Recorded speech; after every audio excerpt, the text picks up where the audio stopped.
My sister-in-law, Vivian, had an insatiable need to compete for the baby's attention. Mornings, she'd snatch the baby's formula. Noon, she'd battle for the baby's solids. Evenings, she'd claim the baby's blanket.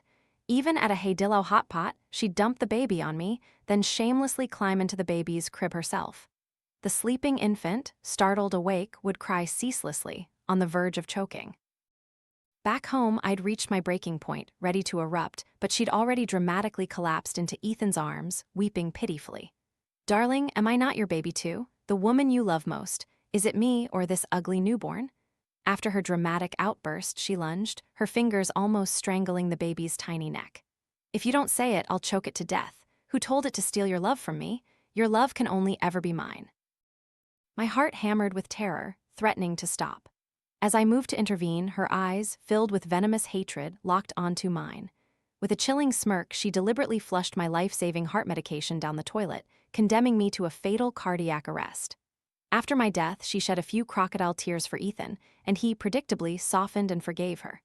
When questioned by the police, both of them, in perfect unison, spun the lie: I had taken my own life, weary of existence. I opened my eyes once more, only to find myself reborn, back to the very day the baby came into the world. "Darling, I consulted a fortune teller. The child was supposed to be born precisely on time, a divine blessing. Who knew it would turn out so? Flawed, born too early, that's why it's so ugly."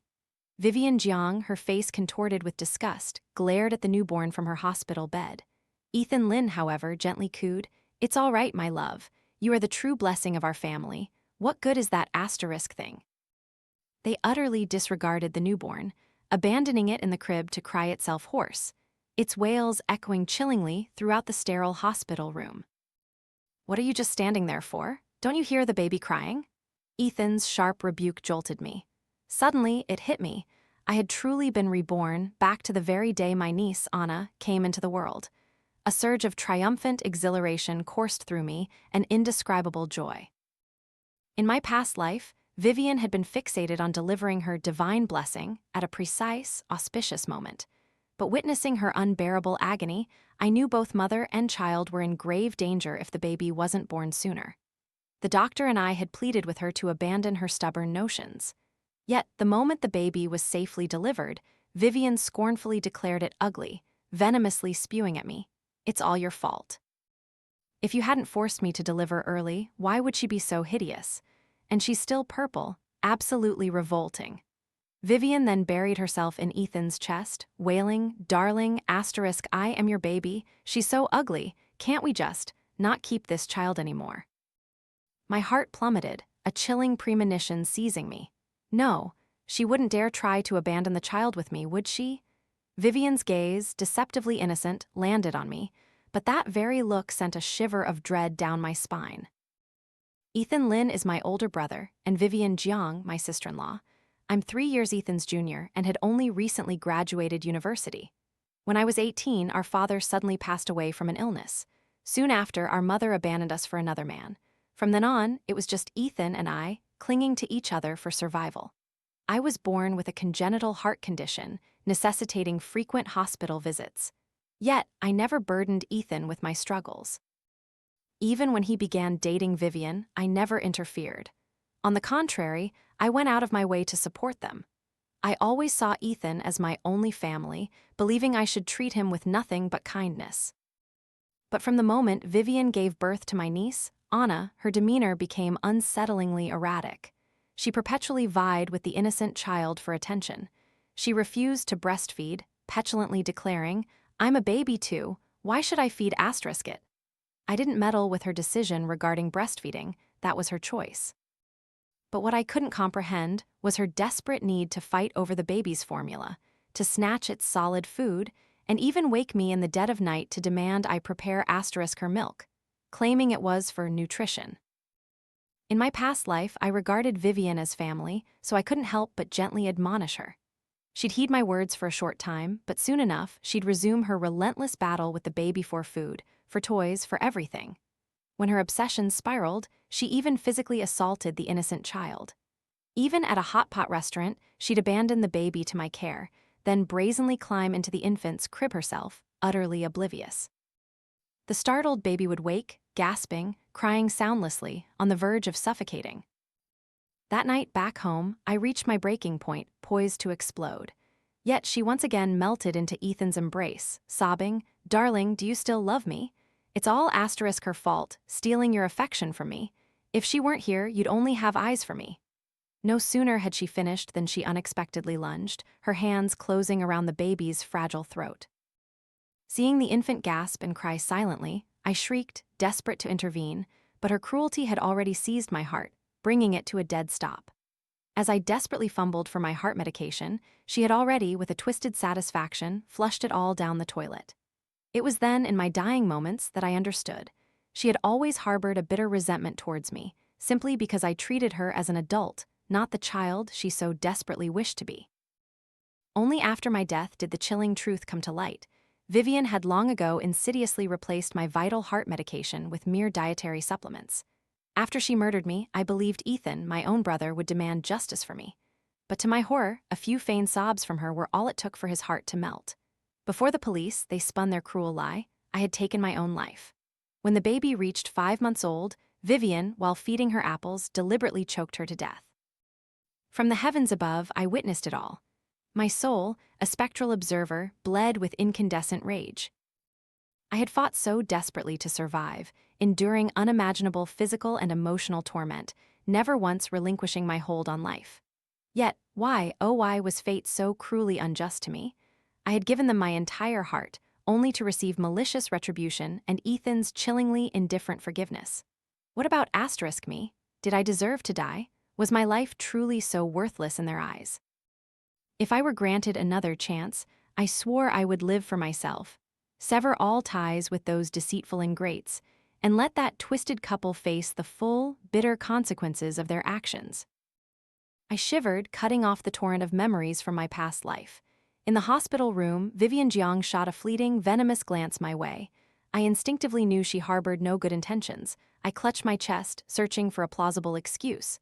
"It must be the exhaustion from caring for her lately," I murmured. "I'm so tired and my heart keeps aching." Casting a swift glance at Ethan, I turned and walked out. "I'll just go get a checkup," I announced. Since I'm already at the hospital, I might as well get a full body scan, especially my heart, to ascertain its current state. My congenital heart condition had necessitated surgery in my childhood. Growing up, late nights and overwork had rendered my heart perpetually unstable. Fortunately, it was still early. The results of this checkup weren't too dire. The doctor cautioned me to prioritize my health, but added a crucial caveat. If I desired a longer, more stable life, it would be best to forego marriage and childbirth, as pregnancy and delivery could lead to perilous complications. As I left the hospital, Ethan unexpectedly called out to me. His face, tinged with a faint blush of shame, he softly suggested, "Teresa, wait until Vivian is discharged. Don't rush to find a job. Stay home and take care of her and the baby. Vivian is a new mother and the child has just arrived. I fear she won't be able to cope alone." I offered a faint, chilling smile, slowly retracting my hand from his grasp. "I can't," I stated. "I've just booked a tour that departs in a few days. Besides, I have no idea how to care for children. If I don't work, will you support me?" Ethan's eyes widened, unable to believe his ears. "What did you just say?" I couldn't be bothered to reply further. I simply turned and walked away. Passing the hospital room, I heard the baby's piercing wails. Hungry, I surmised, and crying fiercely. Inside, Vivian, her face contorted with rage, pointed a trembling finger at the infant and shrieked, "What are you crying for? Are you that good at crying? Do you have any idea how much I suffered giving birth to you? You're not even a son, just a daughter, only good for stealing my husband's love." Witnessing that cruel spectacle, my heart ached for my niece. But I would not stay to help them care for the child. In my past life, I lived for them. In this life, I refused to be bound by any asterisk child. Ethan spoke up, his face etched with forced seriousness. "You see, the baby is crying like this. You can't just be irresponsible." I couldn't suppress a bitter laugh. "Responsibility? Isn't the greatest responsibility on you asterisk too, the parents? I am not your mother, nor did I force you to procreate. You call asterisk me asterisk irresponsible. Am I condemned to serve you my entire life?" Ethan was utterly stunned by my words, remaining speechless for a long, agonizing moment, unable to formulate a reply. I felt no inclination to say anything further. I simply turned and walked away. During Vivian's pregnancy, I had tirelessly run errands day and night. After Anna's birth, Ethan, feigning concern for me, insisted I move in with them. Not only was I to care for the newborn, but I was also expected to cook elaborate, nutritious meals for Vivian, ensuring her proper postpartum recovery. I meticulously researched confinement recipes, making sure no dish was ever repeated throughout her entire recovery period. Yet Vivian refused to touch my meticulously prepared meals. She demanded baby food just like the infant. I'm asterisk a baby too. Why does asterisk it get to eat that and I don't? I tried tirelessly to reason with her. Vivian, you're an adult now, a mother. You can't just eat baby food forever. But she would grudgingly consume a few bites, only to later sneakily steal the baby's food. After my rebirth, from the moment I left that hospital, I utterly severed all concern for Vivian. Even when she was discharged, I feigned complete ignorance. That is, until one day, Ethan appeared on my doorstep, cradling the infant. "We can't raise this baby anymore," he declared. "You take her, you raise her." I dragged my suitcase towards the door, my gaze falling upon the infant tightly swaddled in a blanket. A strange, unsettling calm settled over me. "If you couldn't raise her," I retorted, "why did you even bring her into this world?" Ethan's face flushed crimson, his teeth clenched in frustration. Who knew raising a child would be this utterly exhausting? Crying all day and all night, doing nothing but eating and pooping. I already have my darling Vivian. You just take care of asterisk this baby for a while. Vivian, nestled against Ethan's shoulder, cooed childishly. "Exactly, Teresa, I am a baby too." I remained silent, firmly rejecting their generous offer. If I'm asterisk a baby, and I'm not raising asterisk you asterisk, why should I raise asterisk her? While they stood there, dumbfounded, I seized the moment, pulling my suitcase and leaving for my flight. Behind me, Ethan's desperate roar echoed, "Teresa Lin, I'm your brother. Are you truly that irresponsible?" But I had just graduated. My life had just begun. My journey wouldn't halt for a child, much less demand I sacrifice half my remaining life for one. During my travels, I frequently received calls from Ethan, who plagued me with all sorts of questions about the baby. I wasn't entirely heartless, so I still shared basic childcare knowledge with him. I even sent him beautiful photos of mountains I had captured during my journey. One day, Ethan suddenly declared, "Teresa Lin, you truly are heartless. From this moment forward, we sever all ties. I am no longer your brother." I wasn't surprised. A man who could so easily forgive Vivian after she had murdered me clearly held no real regard for me deep down. Ethan had constantly blamed me for not helping him care for the child. After that call, he was so consumed by anger that he blocked all contact with me. Until the day I returned. Before I even stepped through the door, I heard the baby's feeble, almost dying cries. I immediately rushed in, only to find the infant burning with a high fever, her cheeks flushed crimson, her tiny body radiating heat. She didn't even have the strength to cry anymore. The neighbors, upon seeing my return, let out a collective sigh of relief. "Finally, you're back," one exclaimed. "Your brother abandoned the child here all day and all night." If I hadn't given her food and covered her with a blanket, she likely would have succumbed to the cold. I clenched my fists so tightly my knuckles turned white, unable to suppress a choked curse. "Animals!" The child had no strength left to cry, her breath a barely perceptible whisper. A terrifying premonition seized my heart. I rushed the baby to the hospital. The doctor, his face stern with anger, reprimanded them. Such utterly irresponsible parenting. If this fever isn't brought down, it will lead to severe, irreversible damage. I silently gazed at the adorable child, her face flushed crimson from the fever. She didn't cry. Instead, she offered me a faint, hopeful smile, as if sensing I was her savior, her little body silently pleading. My hand trembled as I gently touched her burning cheek. "Can Auntie truly trust you?" I whispered, my voice thick with emotion. "Auntie has no one left." I gently patted her tiny chest, feeling her faint, fluttering heartbeat.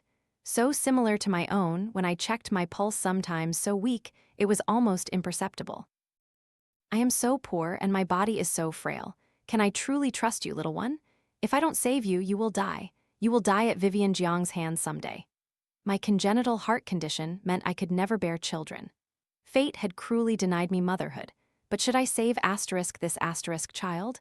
I knew saving her would make my already difficult life even harder, perhaps pushing my weak heart beyond its limits. Yet I yearned to save her, perhaps because she was simply too pitiable. Finally, I made my decision. I took her home, renaming her Sue Lin, a symbolic act to sever all ties with Ethan Lin. I transferred her household registration to my own. Before, my family register held only my name. Now there was one more person, and that didn't feel bad at all. Sue Lin was exceptionally bright and remarkably obedient. She began to speak at just 1 year old and walked confidently by 1.5. By age 2, she started dancing, her body as lithe as a tiny serpent. Initially, I believed all children possessed such flexibility, until I discovered she could memorize and execute complex dance routines with precise accuracy. By 3, her body was far more supple than average, a natural-born dancer. At 4, she entered her first competition, becoming the youngest contestant. To further her training and development, I began posting videos of her online. Soon after, a renowned artist personally sought her out to mentor her.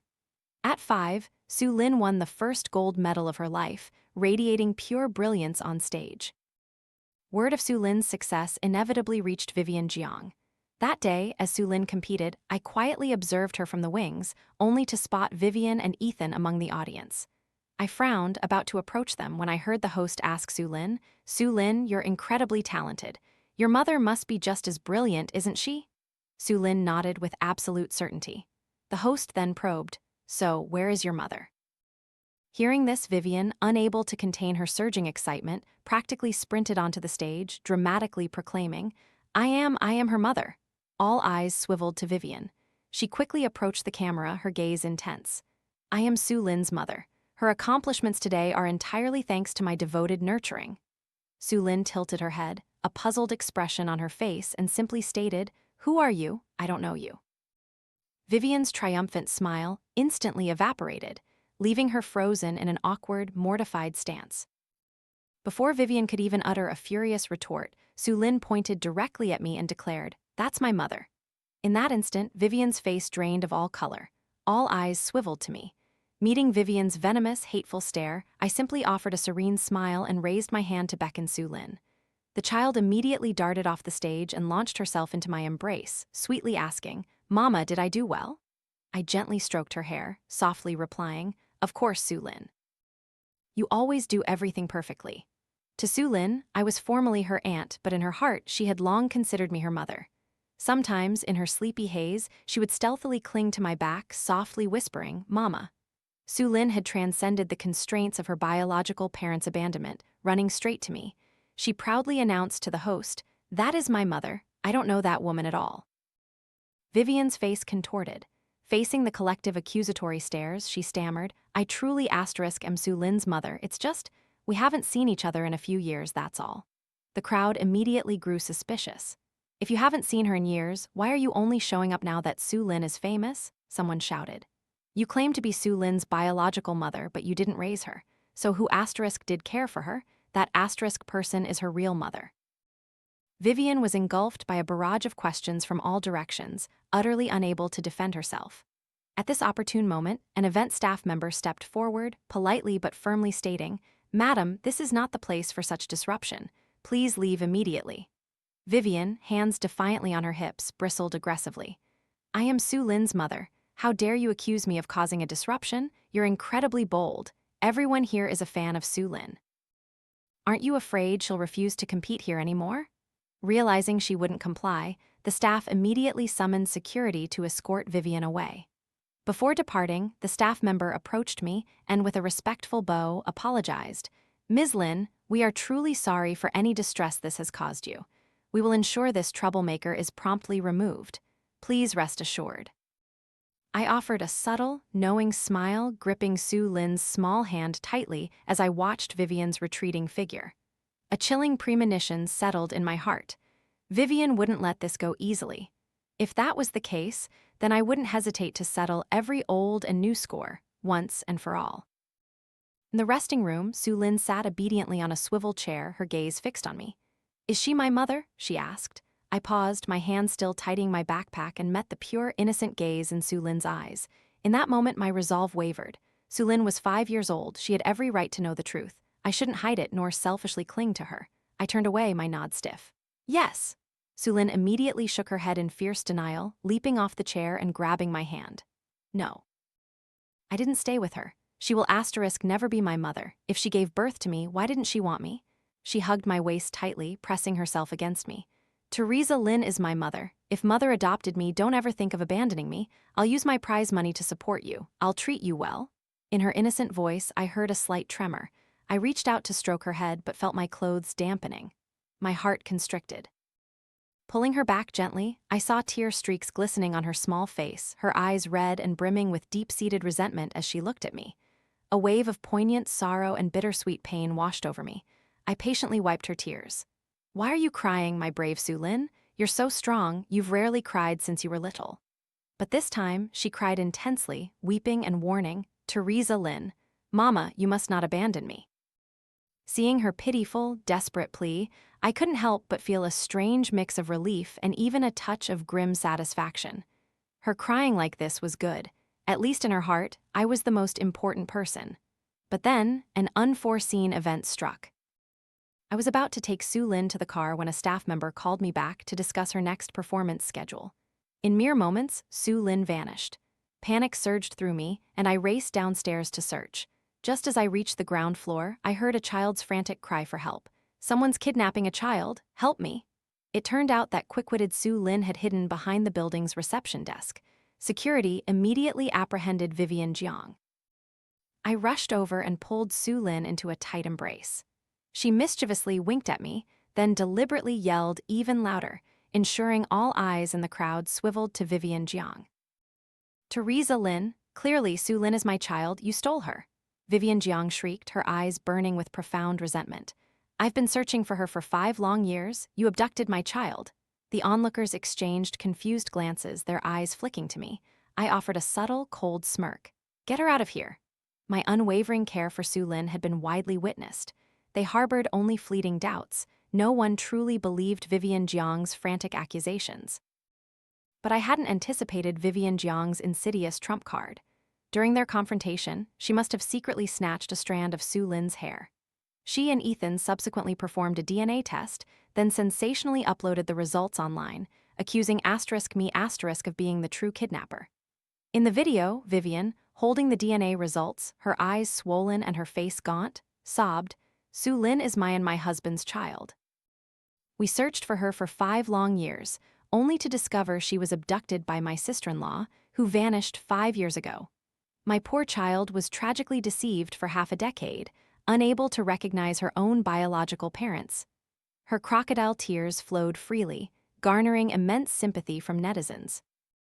In this era of rapid social media, a mere 2-minute video garnered millions of likes and tens of thousands of shares, not to mention news outlets and media accounts spreading the story like wildfire, turning *me into the nation's pariah. What kind of age are we living in where people still kidnap children? Can't Teresa Lin have children of her own, so she resorts to stealing her own brother's child? How utterly pathetic for that couple, searching for their child for 5 years, only for the child to reject her parents. I didn't want to concern myself with Vivian's video at this critical juncture. The most paramount concern was Sue Lin's international competition. This contest was intrinsically linked to her future and career prospects. Sue Lin immersed herself daily in arduous, relentless training in the practice room, pouring in countless hours of sweat and effort. She had no time to be aware of the outside world, which was a blessing. At least it wouldn't jeopardize her competition. Yet Vivian Jiang and Ethan Lin still managed to track me down. The moment I saw them, I instinctively tried to slam the door shut, but Ethan, with a swift, forceful shove, pushed me aside. He then draped his arm possessively around Vivian's shoulders and brazenly strode into our home. Your place is nothing to write home about, he sneered. Our Sue Lin is truly suffering in this hovel. This apartment, a modest 2-bedroom, 1 living room unit of only 90 square meters, was purchased by me after 4 years of relentless work. It wasn't large, but I had decorated it warmly and meticulously, keeping it pristine. Sue Lin and I shared 1 room, and the other was lovingly converted into a home dance studio. Yet, through their scornful lips, this sanctuary was deemed utterly worthless. What are you doing here? I snapped. Believe it or not, I'm calling the police. Vivian rolled her eyes, glancing around with impatient disdain. Where's Sue Lin? Sue Lin is at her teacher's house, studying. Hearing that Sue Lin wasn't home, Vivian didn't even bother to maintain her pretense of a doting mother. With a dismissive flourish, she threw 20,000 dong onto the table.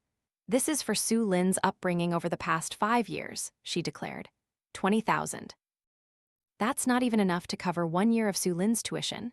I couldn't help but let out a bitter laugh. In your eyes, Sue Lin is only worth 20,000 dong? She scoffed. 20,000 is plenty asterisk for you. She's only 5. Her food and clothes don't cost much. Teresa Lin, you'd be wise to obediently hand the child over to me. With someone willingly bringing money to my door, I saw no reason not to accept. I gleefully scooped up the money from the table and tucked it into my pocket. If I recall correctly, I mused, my voice dripping with sarcasm, you were the ones who abandoned her, discarding her at the door of my tiny rental room. Vivian frowned, her patience clearly wearing thin. You've already taken the money. What other tricks are you trying to pull? The baby cried all night in the hallway, her tiny face pale and purple, burning with a severe fever. If I had come home even 1 day later, Sue Lin wouldn't be in this world. She was barely a month old when you utterly abandoned her. I met her gaze, my voice calm but laced with venom. What did she do wrong? Did she anger you? Or did a mere 1-month-old baby steal all your attention? Or perhaps she cried too loudly? Tell me, Vivian, what grave sin did she commit? Just tell me, and I'll hand the child back to you. Vivian's face contorted with fury at my words, her eyes sharp and cold. She lowered her voice, now completely losing control, hissing, her being born a girl was the greatest mistake. She stole my husband's attention and love. In the dead of night, when she cried and was hungry, my husband had to get up and take care of her. Those duties were meant for me his wife. Why for her? She's my husband's lover from a past life, my greatest enemy in this life. Meeting her bloodshot, crazed gaze, I softly murmured, but Vivian, you were once a girl too. Vivian paused for a fleeting moment, then let out a chilling sneer. Darling, pack Sue Lin's belongings, we're taking her home. I coldly cut her off. No need. After she completes this international competition, I will personally hand her over to you. Vivian stared at me, dumbfounded. I patiently elaborated. I have absolute faith that Sue Lin will win a gold medal in this competition. At that point, her value will be immeasurable. But if our petty squabbles jeopardize her future, I fear she'll be forever stagnant. I successfully swayed Vivian. The couple grudgingly agreed to wait until Sue Lin completed the competition before coming to claim her. After they left, I gripped the voice recorder, letting out a heavy sigh of relief. I wanted to personally drive them to their utter ruin. No one could obstruct Sue Lin's brilliant future. As long as she didn't want to leave, no one could ever snatch her from me. Following this assurance, Vivian and her husband vanished for an entire month. Sue Lin and I savored our peaceful days, until the night before Sue Lin's competition. We were staying at a hotel. After I finished showering, I stepped out to find Sue Lin sitting on the sofa, her head bowed low, utterly silent. Her dejected, distraught appearance tore at my heart. I walked over, knelt down, and softly asked, Sue Lin, are you nervous about the competition? It's all right, my love. Even if you don't win, it's perfectly fine. What Mama truly wants is never your ranking. Sue Lin's eyes immediately welled up, tears silently spilling down her cheeks. She bit her lip, looking at me with profound hurt, her eyes glistening as if she had just been terribly bullied. My heart lurched, and panic surged within me. Before I could utter another word, Sue Lin stood up and threw the voice recorder at me.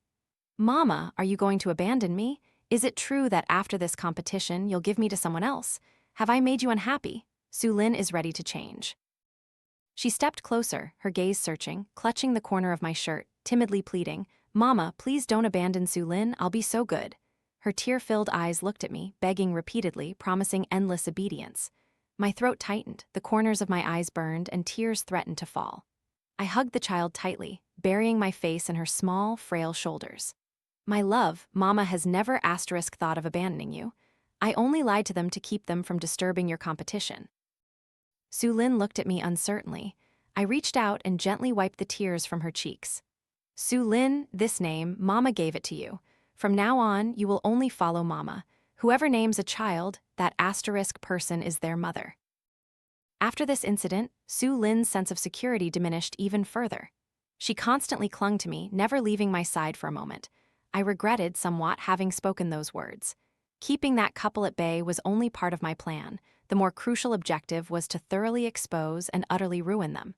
But I had never, for a single moment, intended to wound Sue Lin. Even on the day of the competition, Sue Lin remained in a state of anxious apprehension.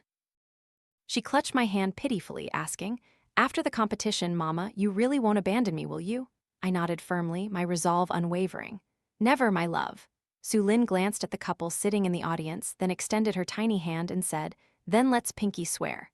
I intertwined my pinky with hers, promising solemnly, "Teresa Lin will never abandon Sue Lin." The child, a satisfied smile on her face, then confidently skipped onto the competition stage. As the competition commenced, Sue Lin's competitors were all child prodigies, possessing not only exceptional talent in dance, but also a relentless dedication known to few. This was a nationwide competition, a gathering of the finest young dancers. Sue Lin's entrance ignited the atmosphere of the auditorium. She moved like a tiny sprite on stage, agile and natural, her eyes blazing with unwavering determination. The thousands of movements she had meticulously practiced were now expressed with breathtaking perfection. She was born to grace the stage beautiful, vibrant, utterly unique. I instinctively rose, applauding with exhilaration, but immediately a strong, forceful grip yanked me backward. I spun around, only to find Ethan. He clamped a hand over my mouth, his eyes gleaming with malicious intent. Is he insane? How dare he resort to this in broad daylight, amidst a crowd? Ethan's chilling whisper brushed my ear. "I knew you wouldn't obediently hand Sue Lin over to us. If you want her to finish this competition smoothly, then you will obediently come with me. Otherwise, I can't guarantee what I'll do to you, or to Sue Lin." His gaze lingered menacingly on Sue Lin. "My darling daughter is truly outstanding. You wouldn't want her nascent career to be irrevocably ruined here, would you?" He pressed a cold, sharp object against my waist, offering a faint, chilling smile that sent shivers of pure terror down my spine. Ethan and Vivian had long known I wouldn't easily compromise. Thus, they had deliberately chosen this precise day to make their move. If I struggled or refused to comply, Ethan would undoubtedly harm me, inflicting irreversible damage upon Sue Lin's innocent soul. They knew, without a shadow of a doubt, that by threatening Sue Lin, I would inevitably yield. Sue Lin was my fatal weakness, my Achilles heel. Gazing at the beautiful, nimble girl dancing on stage, I offered a faint, chilling smile to Ethan, my eyes full of veiled menace. "I will go with you." Ethan smiled with a smug satisfaction, leading me away from the throng, deliberately out of Sue Lin's sight. When she realized I was gone, she would undoubtedly be worried.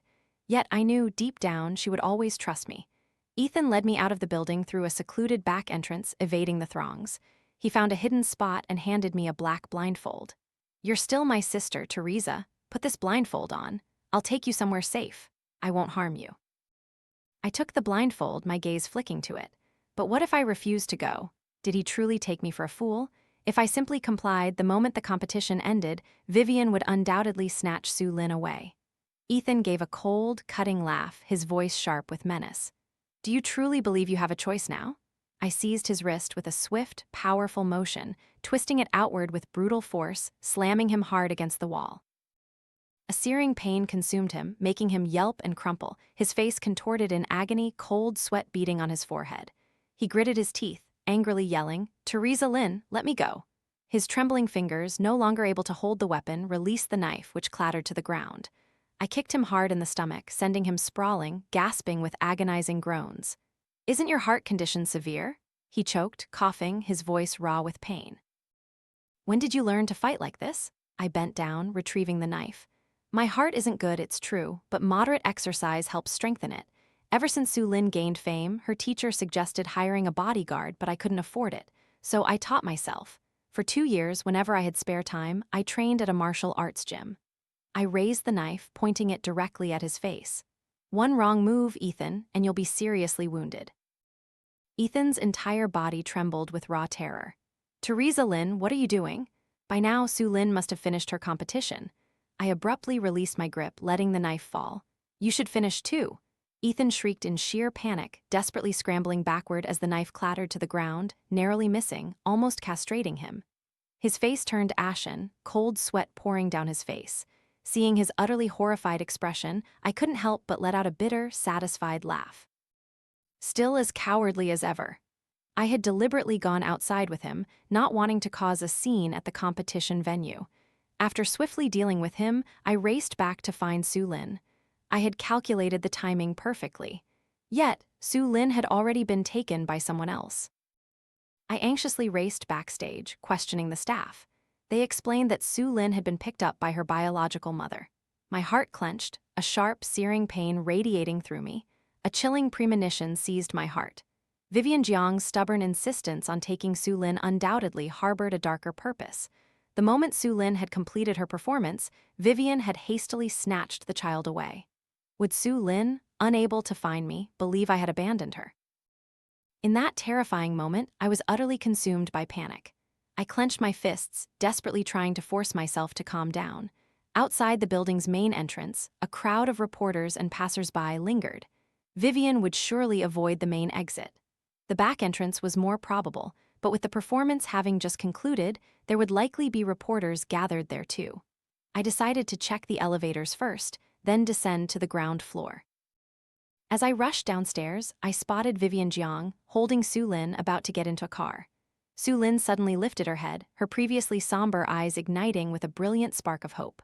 "Mama!" The child struggled fiercely, desperate to escape Vivian's grasp, her tiny fists pounding relentlessly on Vivian's back. But Vivian stubbornly refused to release her.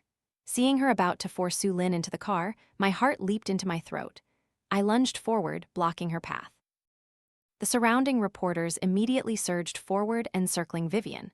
Initially, they had no intention of interfering, as it was merely entertainment news, and Vivian's video claiming the child had been widely publicized. Furthermore, Sue Lin hadn't been visibly struggling. But when they witnessed the child's desperate struggle, they began to intervene. They collectively swarmed Vivian, making escape impossible for her. I let out a profound sigh of relief, quickly stepping directly in front of her. Sue Lin's eyes, brimming with tears, defiantly met mine. "Release my daughter." Hearing my declaration, Vivian instantly flared up. "Your asterisk daughter, how dare you utter such shameless words? You kidnapped my daughter. She is the child I painfully carried for 10 arduous months. I am her biological mother. Teresa Lin, you are nothing but a child thief." I let out a cold, chilling laugh. "I've already called the police. They'll be here any moment. Then, and only then, will it become abundantly clear who the true thief is." Hearing my mention of the police, Vivian Jiang's face instantly drained of color. She clutched Sue Lin even tighter, refusing to let go. "Who gave you permission to call the police? Do you actually think I'll be intimidated by them? Sue Lin is my daughter. Even if the police arrive, that immutable fact won't change." With reporters and journalists already present, I didn't hesitate to seize this golden opportunity to expose everything. I took out my voice recorder and pressed play, letting the chilling recording from that day fill the air. Her being born a girl was the greatest mistake. Vivian's face contorted in a desperate attempt to stop it. Reporters immediately scrambled, cameras flashing, jostling for exclusive footage. Vivian's face grew progressively whiter, utterly aghast. The recording played on repeat, every damning word she had spoken clearly captured. "You were the one who abandoned the child. Now that Sue Lin has blossomed into a genius, you suddenly want to snatch her back. But don't forget, Sue Lin is currently under my household registration. As long as that remains true, she and you two have completely, irrevocably severed all ties." Vivian Jiang was utterly speechless, her jaw slack. "No matter what," she finally managed to stammer, "I am her biological mother." I ignored her desperate plea. "If anyone here still doubts me, I have a witness. I found the old neighbor who personally witnessed the entire horrifying event, you abandoning your child. This particular crime isn't for me to handle." I offered a faint, chilling smile, softly stating, "The police will be here any moment. They will handle this. But first, you must release Sue Lin." In Vivian Jiang's clutches, Sue Lin looked utterly distressed, her entire body trembling violently, but Vivian wouldn't yield. "Why must I take her asterisk today?" she shrieked. Saying that, she spun around, intending to shove Sue Lin into the car. The moment she reached for the car door, I swiftly grabbed her by the collar, yanking her sharply aside. "Teresa Lin, what do you think you're doing? You cannot harm my child."